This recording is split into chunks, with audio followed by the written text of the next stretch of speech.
It's 11 p.m. You're staring at a blank screen, scrolling through a list of productivity podcasts, trying to figure out why you feel so drained.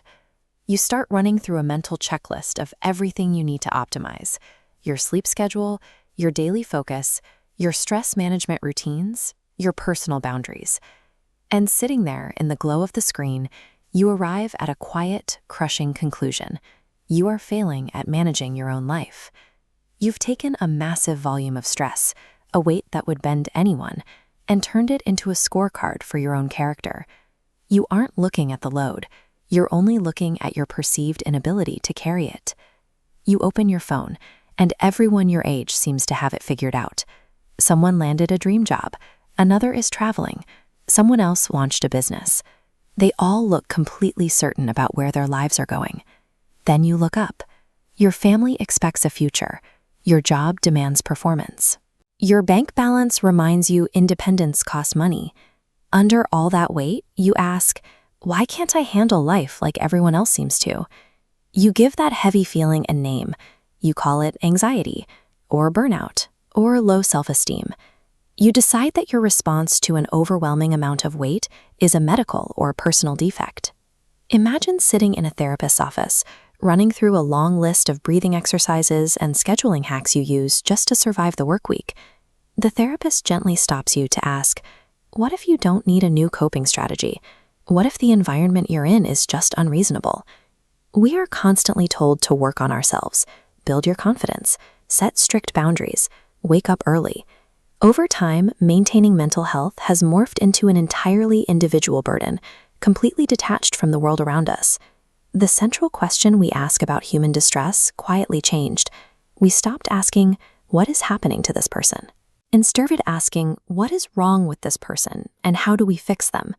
That shift misses a crucial reality. Human beings do not struggle in a vacuum.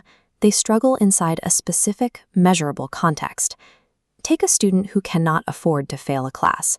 They don't just have poor stress management skills. They are experiencing every single exam as a literal existential threat. Telling someone facing imminent financial ruin to think positively or believe in themselves ignores the cold math of their reality. A mindset shift cannot pay rent, and self-belief doesn't replace a paycheck. Then there's the unsupportive, high-demand workplace. It generates constant exhaustion, yet the workplace itself goes completely unquestioned. Instead, the employee takes on the label of being burnt out. You cannot detach someone's mental state from their material reality. Whether they feel safe, have financial security, or have any control over their future, these external surroundings inevitably dictate their inner psychological life. Self-help advice and positive thinking aren't bad things, but they are mathematically insufficient when deployed against structural material threats. None of this means we should abandon therapy. Therapy is a vital tool. It offers a safe space to process painful experiences, regulate emotions, and find real clarity.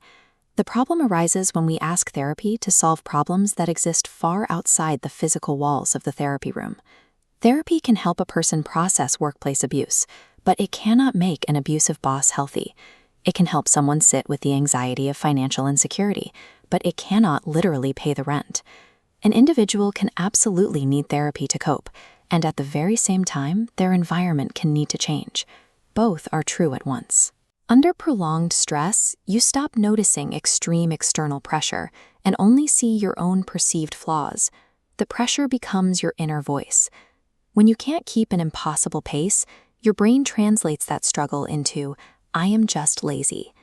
When the external pressure becomes invisible, your own inadequacy is the only explanation left. It becomes effortless to confuse the weight of your environment with a lack of personal strength. For years, society has obsessed over how to make people more resilient. But we need to ask a different question. What exact conditions are we demanding people be resilient against? There is a massive difference between helping someone build inner strength and continuously asking them to tolerate environments that are actively making them sick. Taking personal responsibility for our growth matters, but that responsibility should never be used as a shield to ignore the necessity of collective care and supportive spaces. So, the next time you find yourself staring at a screen, feeling inadequate, Ask yourself, do you actually need to learn how to carry a heavier load?